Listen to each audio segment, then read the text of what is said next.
Hey, what's going on, guys? Phil here, and welcome back to the channel. In the last video, I talked about some bait and switch tactics that were used against me when trying to purchase a Maverick from a dealer in Kansas. That particular dealer was Ford MacArthur. And in that video, I stated that I was told that the Maverick was going to be MSRP via the phone conversation that I had when I placed the order January 1st. And that there was a $7,500 markup when that vehicle finally arrived. Now, fast forward, a lot of you guys out there had similar experiences, but a lot of you guys also pointed out that Tim over on their YouTube channel had pointed out that they had been specifically talking about marking up both the EcoBoost and the hybrids. Now, if we have any stock inventory that comes in or a vehicle that's not taken and becomes a stock inventory, we are some of those will be marked up on for the Maverick. That right now we are having a dealer markup on those, so we are not disclosing it as a market adjustment fee. We're not calling that. We're calling it what it is. We are over MSRP and we're selling it for over MSRP. And I mentioned it in the live streams before. EcoBoost vehicles at $5,000 over, the hybrids at $7,500 over. Now, the problem therein lies on me. I had stopped watching a lot of the videos back when the reservations were happening with the Maverick, and so I missed the memo. I'm at fault there, and I take full responsibility. That still doesn't exclude them from mentioning the MSRP price and also the lack of the sales and or anybody at the dealership for saying so. Now, before you go, whoa, whoa, whoa, how do you know that's actually true? It's because Tim actually apologized, but not to me directly. It was on their YouTube channel, and kudos to him. He said they made a mistake with a particular person, which was me. There was a situation where we had a vehicle. I will tell you this, if you see any of our inventory, any Mavericks on our website, if they're in transit, we cannot adjust. We can't actually put our internet price on there. It only is going to show the MSRP. And I think that's what happened in the situation was somebody had seen this Maverick that we had on our website. It was a couple different units that the region was rewarding to us, an XL hybrid, an XLT hybrid. Saw that on our website, said he wanted to get it. He went ahead and decided he wanted to get that. And then he wanted to put a deposit down on it. So we did that. Where we failed, we messed up, and if you've watched me, you'll know I'm very transparent. I'm trying to be as honest as I can be. And so I will tell you right now, we messed up on this one. We made a mistake. We did not confirm with the customer before taking it. Now, by the way, we did not charge this person's credit card. We took a credit card number as a deposit, but we did not charge his card. He was not charged any kind of deposit on this deal, but we should have confirmed pricing, so he knew that it was going to be over MSRP, because I think that's where we made a flaw here.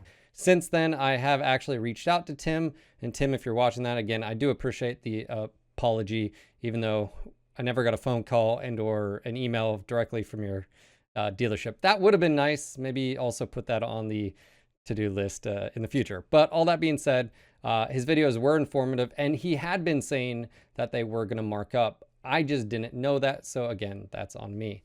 That all being said, that left a really, really nasty taste in my mouth, and it also put me in a weird place, a lot like you guys. I was looking forward to getting a Maverick. Why? Because it's the hybrid. You're getting great gas mileage.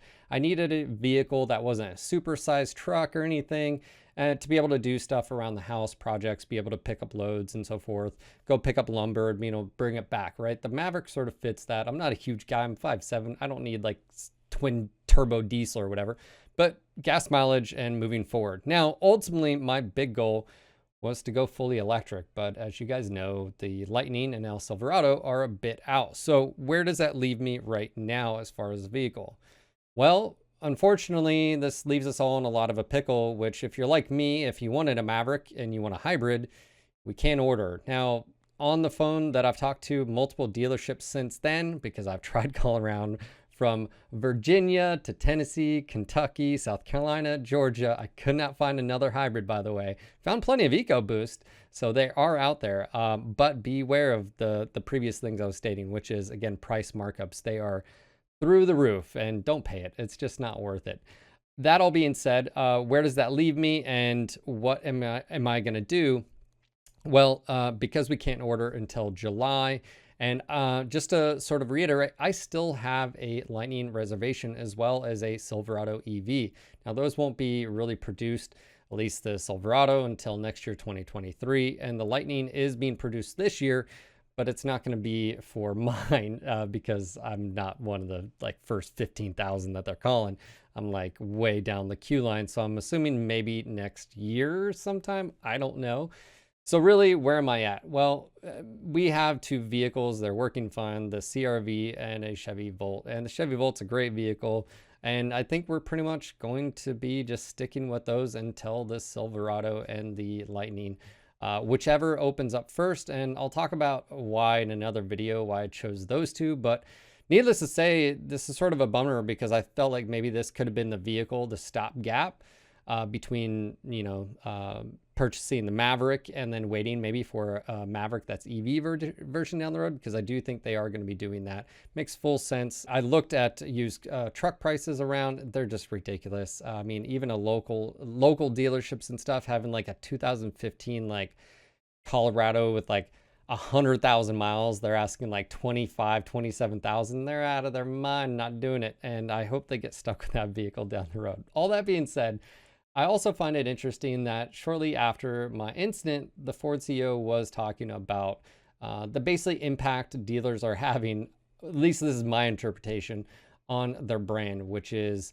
dealer markups, all the shady stuff that's happening is impacting people like myself. This was going to be my first Ford vehicle, and now I don't know if I'll be getting a Lightning or Silverado.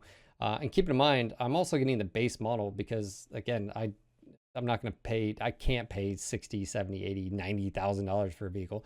That's why also the Maverick was so appealing. I think a lot of you guys may be in the same situation where you want this truck, but you can't get one. You have to wait. And then because of all the delays, and then we're just life and what's going on in the world, logistic issues, production, and so forth and so on. So if any of you guys are in the same situation where you're wanting to get this, now you have to wait.